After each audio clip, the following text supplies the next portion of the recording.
사도신경으로 신앙 고백하시겠습니다. 전능하사 천지를 만드신 하나님 아버지를 내가 믿사오며 그 외아들 우리 주 예수 그리스도를 믿사오니 이는 성령으로 잉태하사 동정녀 마리아에게 나시고 본디오 빌라도에게 고난을 받으사 십자가에 못 박혀 죽으시고 장사한 지 사흘 만에 죽은 자 가운데서 다시 살아나시며 하늘에 오르사 전능하신 하나님 우편에 앉아 계시다가 저희로서 산 자와 죽은 자를 심판하러 오시리라. 성령을 믿사오며 거룩한 공예와 성도가 서로 교통하는 것과 죄를 사하여 주시는 것과 몸이 다시 사는 것과 영원히 사는 것을 믿사옵나이다. 아멘. 찬송가 383장 찬송하시겠습니다.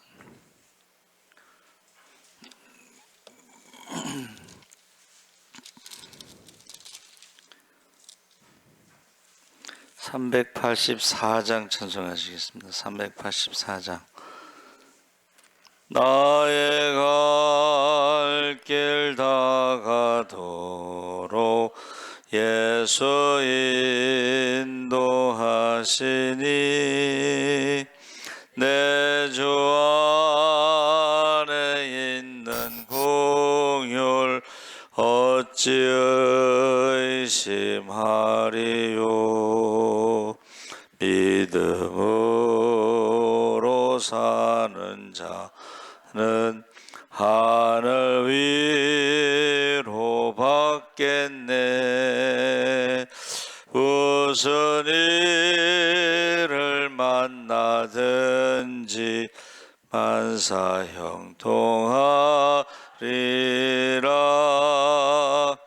무슨 일을 만나든지 만사 형통하리라. 나의 갈 길 다가도록 예수 인도하시니 어려운 일 당할 때도 족하는 해주시네. 나는 심히 고단하고 영혼 매우 가라나. 나의 앞에 반석에서 샘물 나게 하시네. 나의 앞에 반석에서 샘물 나게 하시네.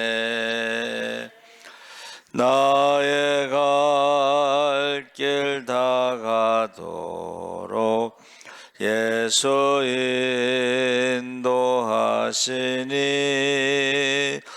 그의 사랑 어찌 큰지 말로 할 수 없도다. 성령 감화 받은 하늘 날아갈 때에 영영 보를 나의 찬송 예수 인도하셨네. 영영 보를 나의 찬송 예수 인도하셨네. 아멘.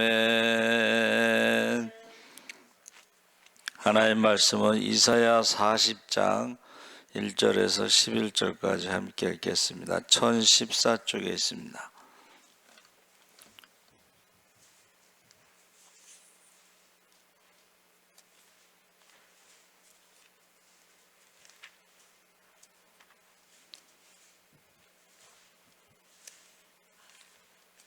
이사야 40장 1절에서 11절까지 우리 천천히 함께 읽겠습니다. 너희의 하나님이 이르시되 너희는 위로하라. 내 백성을 위로하라. 너희는 예루살렘의 마음에 닿도록 말하며 그것에게 외치라. 그 노역의 때가 끝났고 그 죄악이 사함을 받았느니라. 그의 모든 죄로 말미암아 여호와의 손에서 벌을 배나 받았느니라 할지니라 하시니라. 외치는 자의 소리여 이르되 너희는 광야에서 여호와의 길을 예배하라. 사막에서 우리 하나님의 대로를 평탄하게 하라. 골짜기마다 도두어지며 산마다 언덕마다 낮아지며 고르지 아니한 곳이 평탄하게 되며 험한 곳이 평지가 될 것이요 여호와의 영광이 나타나고 모든 육체가 그것을 함께 보리라. 이는 여호와의 입이 말씀하셨느니라. 말하는 자의 소리여 이르되 외치라. 대답하되 내가 무엇이라 외치리까 하니 이르되 모든 육체는 풀이요 그의 모든 아름다움은 들의 꽃과 같으니 풀은 마르고 꽃이 시듬은 여호와의 기운이 그 위에 불미라. 이 백성은 실로 풀이로다. 풀은 마르고 꽃은 시드나 우리 하나님의 말씀은 영원히 서리라 하라. 아름다운 소식을 시온에 전하는 자여 너는 높은 산에 오르라. 아름다운 소식을 예루살렘에 전하는 자여 너는 힘써 소리를 높이라. 두려워하지 말고 소리를 높여 유다의 성읍들에게 이르기를 너희의 하나님을 보라 하라. 보라, 주 여호와께서 장차 강한 자로 임하실 것이요 친히 그의 팔로 다스리실 것이라. 보라, 상급이 그에게 있고 보응이 그의 앞에 있으며 그는 목자같이 양떼를 먹이시며 어린 양을 그 팔로 모아 품에 안으시며 젖먹이는 암컷들을 온순히 인도하시리로다. 아멘. 할렐루야. 네, 좋은 아침입니다. 잘 오셨습니다. 오늘 말씀의 제목을 위로하라. 근데 위로하라가 두 번 나오죠. 그래서 우리가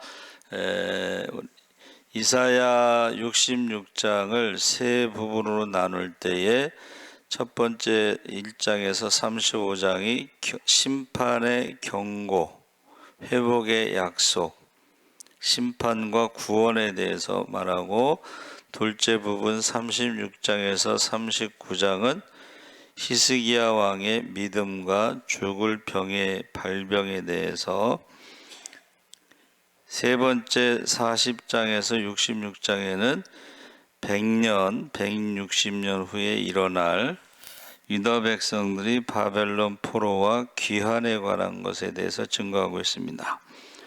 그런데 왜 위로하라고 그랬느냐?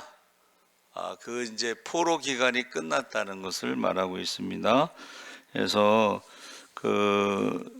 우리가 흔히 세 가지를 말하는데, 첫째는 이제 70년 동안 노역, 우리가 죄 짓고 감옥에 들어가면 거기서 노는 게 아니고 일을 시키는데, 하루 일하는데 얼마씩 그 돈을 이렇게 삭감해 주죠.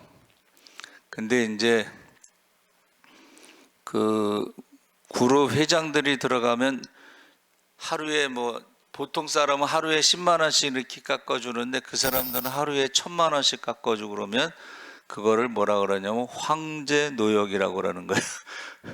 네, 그 사람들 예를 들면 그 사람들이 벌금이 500억이다. 10만 원씩 깎으면은 평생 거기서 못 나오잖아요. 근데 이제 미국 같은 데서 평생 거기서 있어야 되는데 우리나라는 이제 황제 노역이라고 그래서 이렇게 많이 깎아주는 거예요. 그래서 사기치는 놈들이 어떻게 해요? 가서 그냥 살다 나온다는 거예요. 그러면 500억 버는 거니까. 황제 노역. 우리나라 법이 좀 약하죠. 노역의 때가 끝났기 때문에 위로하라는 것이고, 두 번째는 죄악이 사함을 받았다. 70년 동안 노예로만 산 것이 아니고 회개를 했다는 거예요.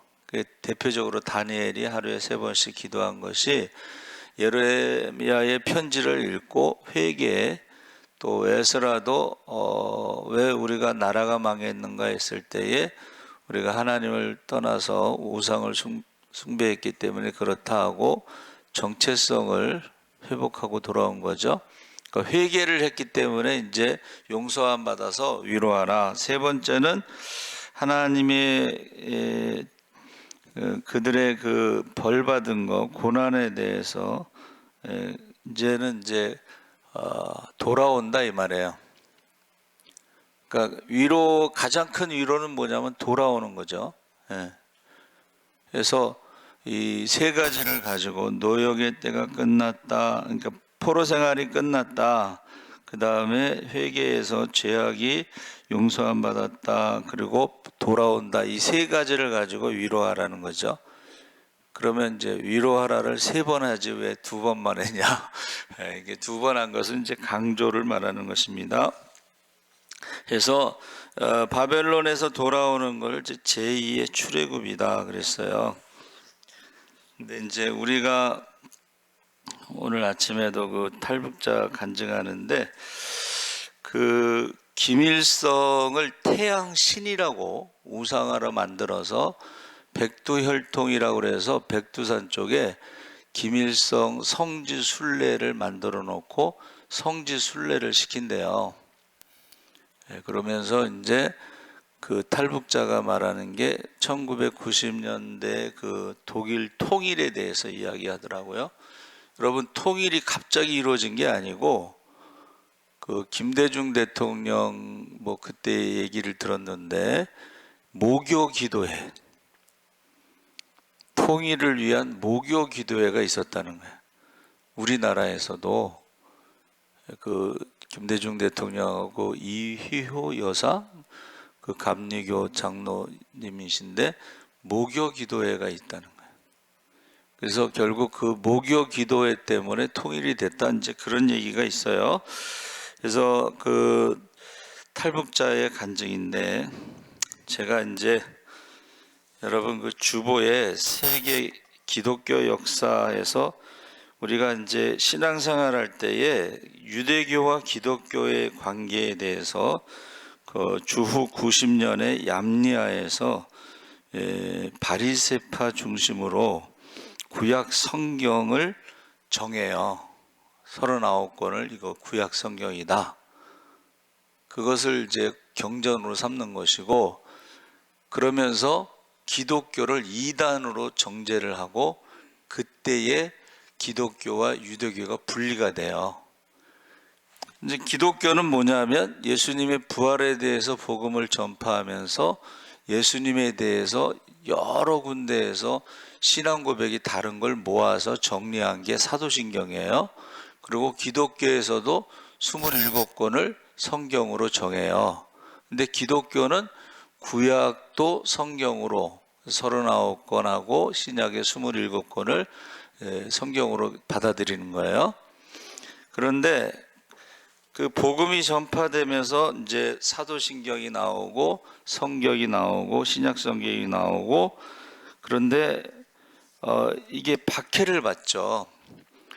근데 박해를 받는데 이제 로마의 황제 숭배하고 이게 충돌을 일으키잖아요.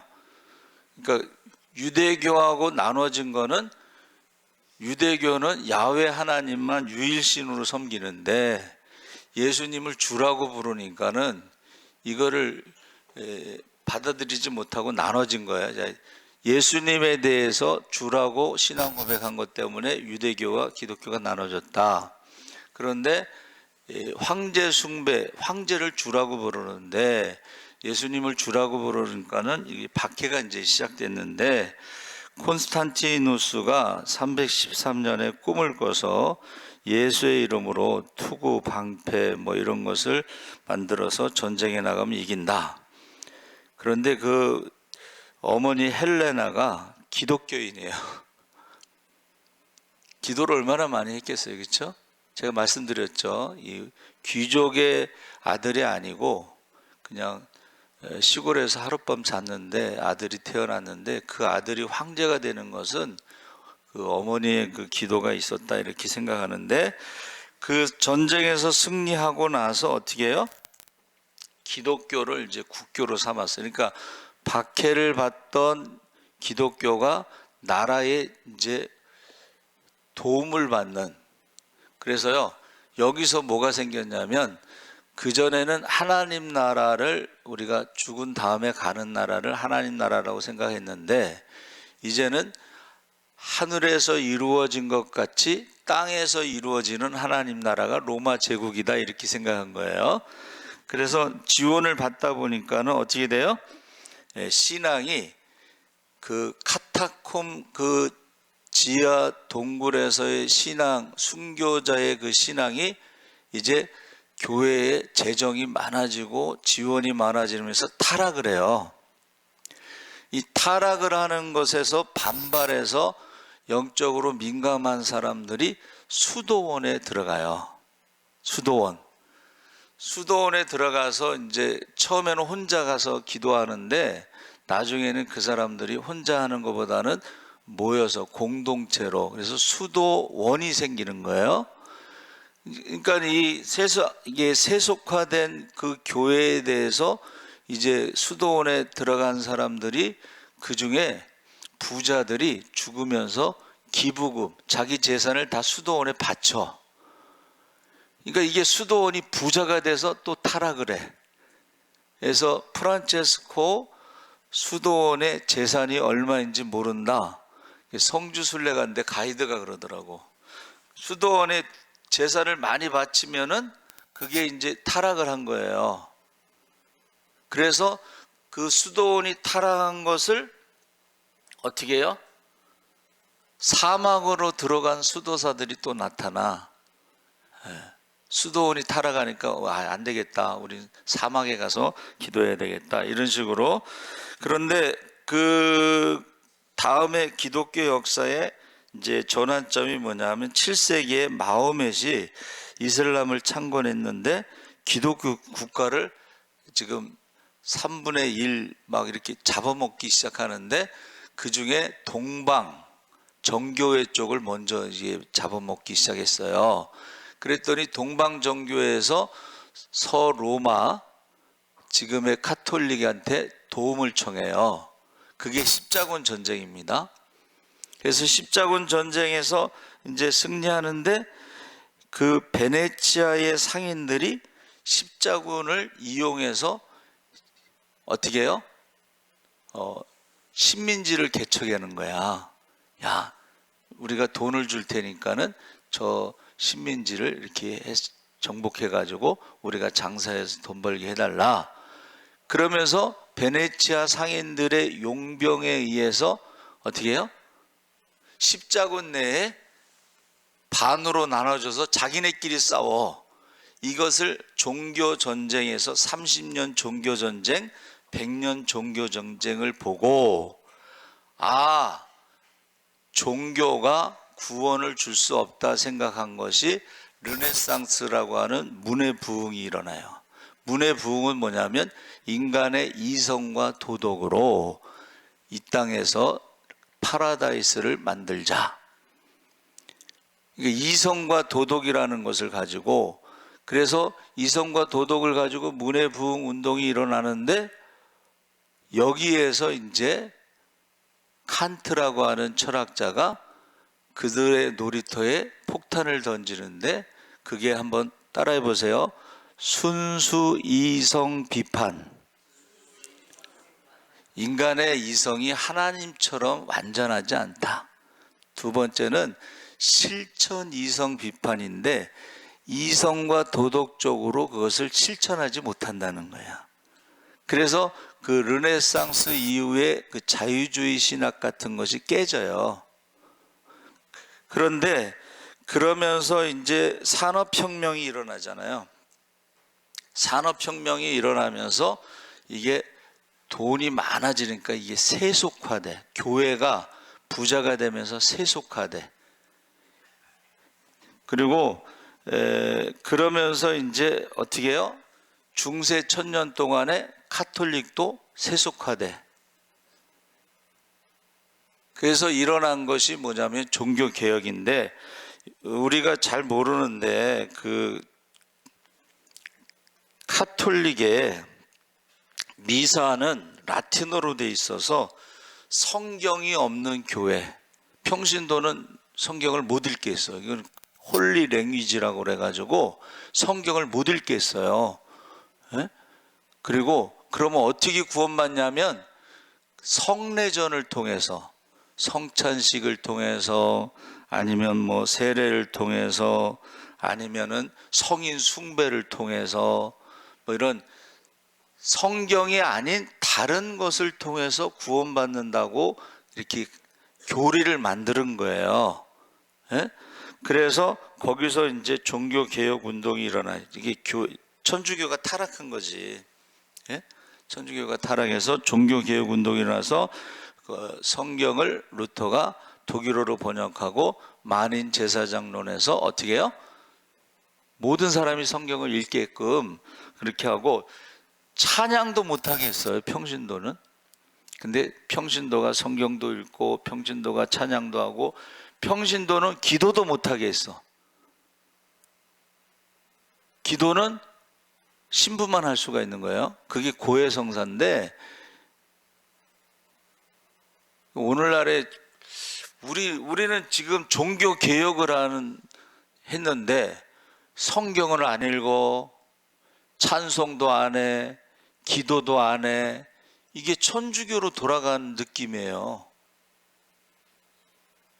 자, 그래서 어떻게 해요? 종교개혁 이후로 나타난 게 뭐냐면은 그 교회가 이제 세속화, 자본주의, 물질을 통해서 타락해요. 교회가 세속 도시라고 하는 그런 책 제목이 있는데, 그러면서 그 가운데 1차 대전, 2차 대전이 일어나요. 이게 돈이 많아지면서, 산업혁명 이후로 돈이 많아지면서 이게 1차 대전, 2차 대전이 일어났는데, 그때에 공산주의와 자본주의가 한번 따라해 보세요. 이념이 생긴 거예요. 공산주의냐 자본주의냐. 근데 공산주의가 굉장히 매력적입니다. 가난한 사람들에 대해서는 절대적이에요. 근데 우리나라는 이제 2차 대전 때 북한이 공산 정권이 세워지고 남한이 자유민주주의 정권이 세워졌는데, 여러분, 박정희 대통령이 원래 남노당 출신이에요. 남쪽에 있는 공산주의 출신인데, 공산당에 대해서 너무 잘 알기 때문에 그가 반공을 외치고 우리나라를 공산당 적화 통일해서 우리나라를 지킨 거예요. 그가 남노당 출신이야. 예? 그리고 지금 우리 요번에 선거 때 누구지? 국민의힘 대표가? 예? 김문수? 김문수가 원래 민노총 출신이에요. 민노총 출신. 그러니까 너무 잘하는 거야, 민노총에 대해서. 그래가지고 그가 좌파에서 우파로 전향이 된 거예요. 그러니까 지금 보세요. 시대가 어떤 시대냐면 세속화, 자본주의, 물질주의가 막 세계를 덮고 있는 거예요, 지금. 그리고 2차 대전이 끝나면서 공산주의와 자본주의, 자유민주주의의 이념 전쟁이 시작됐는데, 공산주의는 경제 정책에서 실패했어요. 유일하게 이제 공산주의는 북한밖에 없습니다. 소련도 공산주의가 아니에요. 그리고 중국도 공산주의가 아니에요. 그러니까 서로 뭐라 그래요? 수정 자본주의다. 공격하잖아. 그러니까 지금 세속화, 그 다음에 그러니까 세속화, 물질이 교회 안에 들어오면서 교회가 세속화돼서 타락했다는 거고, 그 다음에 이념화, 교회 안에 좌파 우파가 생기면서 이념화됐고, 그 다음에 교회가 그 권위가 무너지면서 어떻게 해요? 종교다원주의가 뭐냐면 다양성, 사상의 다양성. 중국의 역사에 제자 백가 시대, 100가지 사상이 난무했던 시대가 있어. 제자 백가. 그러면 지금도 다양성 시대인데 그 다양성에 종교가 들어가서 종교다원주의가 생겼는데, 종교다원주의가 뭐냐면 모든 종교에는 구원이 있다 라고 말하는 거예요. 근데 교회가 점점 그러면서 줄어드는 거예요. 세속화된 교회, 이념화된 교회, 그리고 다양성 교회, 동성애 목사도 나오잖아요 지금. 그러니까 이런 가운데 교회가 무너질 때에 웨슬레 목사가 성결 운동이 일어나고 오순절 운동이 일어나면서 회개 운동이 일어나면서 교회가 성장을 하는데, 유일하게 교회가 성장하는 데가 오순절 계통입니다.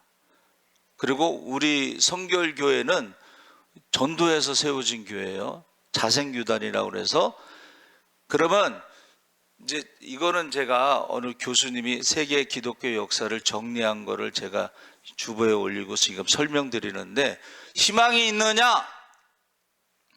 이제 마지막 질문이 세속화된 교회 물질, 이념화된 교회 좌파우파, 그리고 다양성, 교회의 권위, 유일한 거 예수 십자가 이런 걸 인정하지 않는 그런 시대에 희망이 있느냐 했을 때에 그 오순절 운동, 성결 운동, 회개 운동, 영혼 구원에 대한 것이 희망이다, 그렇게 말했어요. 그래서 그 신앙의 정점에 있는 게 뭐냐면 재림신앙이라는 거예요. 여러분들이 이념화될 수도 있어요, 그렇죠? 근데 우리는 탈북자가 말한, 아까 말한 독일 통일의 모델이 뭐냐면 모교 기도회야. 그런데 지금 우리는 적화 통일, 무슨 김일성을 태양신으로 숭배하고 백두혈통하고 종북 좌파, 이거는 교회가 무너지는 거예요. 그런데 보세요, 왜 그러느냐? 김일성 장학금 때문에, 김일성 장학금을 받은 사람들이 종교계, 법, 사법부, 입법부, 행정부 다 들어가 있어. 김일성 장학금 받은 사람들이. 그 사람들이 받았으니까 갖다 바쳐야 되잖아. 이제는 지금 북한의 핵무기 때문에 봉쇄를 해서, 경제 봉쇄를 해서 돈이 없어요. 돈이 떨어졌어. 김정은의 금고가 바닥이 났어요. 그리고 그거를 관리하는 사람들이 돈을 가지고 도망갔어. 그래서 그들이 하는 게 뭐냐면 금을 모으는 게 아니고 금 채취를 해. 사금. 돈이 없으니까 금을 채취를 해가지고 그것을 갖다가 유지하고 있는 거예요 지금. 그리고 그들이 심었던, 그들이 뿌렸던 그것을 지금 상납하는 거예요. 그래서 북한에 송금한 거 받은 게 있기 때문에 보내는 거예요. 그래서 저와 여러분은 지금 세속화된 거에서 지금 탈출해야 돼. 신앙생활을 돈으로 생각하는 사람들요, 이게 금송아지 우상 숭배하는 거예요. 그리고 이념화된 사람들 있죠, 좌파 우파. 이거는요, 세계에서 유일하게 우리나라만 분단국가고 유일하게 공산국가는 북한밖에 없고, 이거 우리가 탈출해야 돼요. 그리고 어떻게 해요?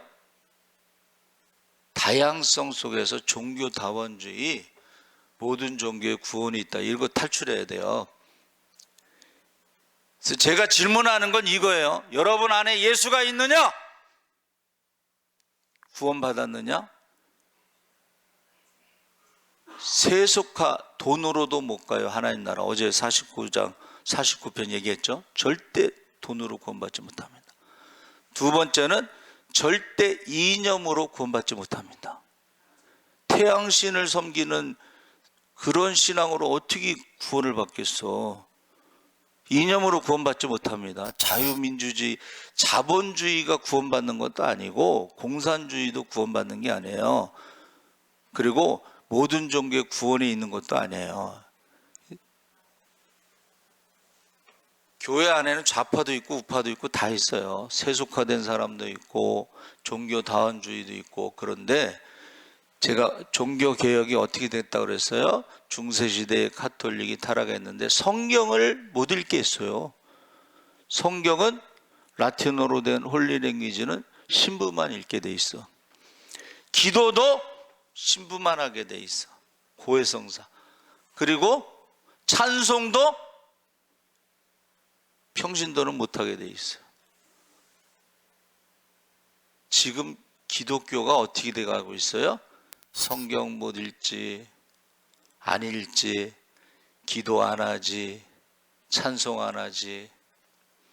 근데 유일하게 오순절 교회만 부흥하고 있다. 성결 운동, 회개하는 교회만 부흥하고 있다. 그래서 오늘 앞에 위로하라는 말씀이, 한문에 위로하라는 말을 제가 몇 번 설명했죠. 위로하라는 게 뭐냐면 다림이라는 뜻이에요. 다림이 다리잖아요. 그렇죠? 마음의 주름을 다리는 거야. 여러분, 마음의 주름을 어떻게 다려요? 한번 따라해보세요. 회개하라.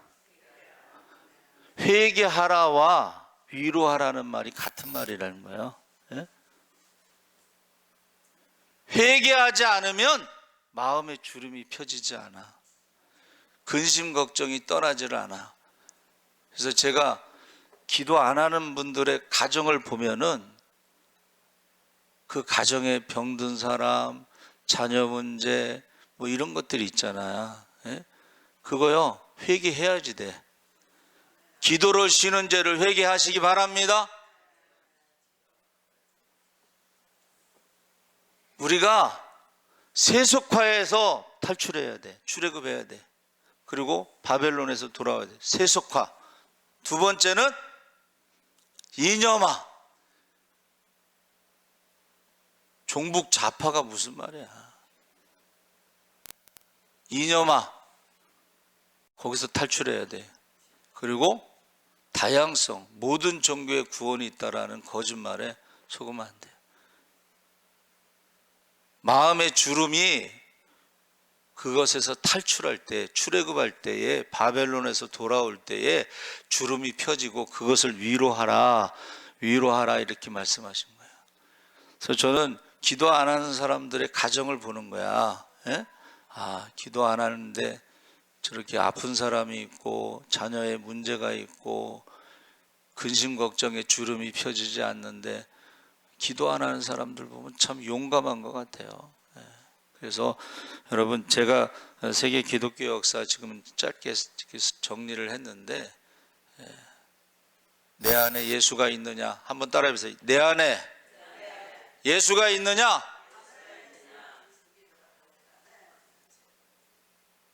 외롭다, 불안하다. 예수가 없을 때는 샬롬이 이루어질 수가 없습니다. 그래서 여러분 꼭 자녀들을 위해서 기도하시기 바랍니다. 하나님 아버지, 감사합니다. 우리가 예수님에 대한 신앙 고백으로 유대교와 기독교가 나눠졌습니다. 복음이 전파되면서 사도신경을 만들고 신약 성경을 정하고, 그런데 우리 중세 1000년 동안 성경을 읽지 못하고 기도하지 못하고 찬송하지 못하고 타락한 것에 대해서 종교개혁이 일어났습니다. 이제 세속화로, 자본주의로, 물질로 교회가 타락하고, 또 1차 대전, 2차 대전을 통해서 공산주의와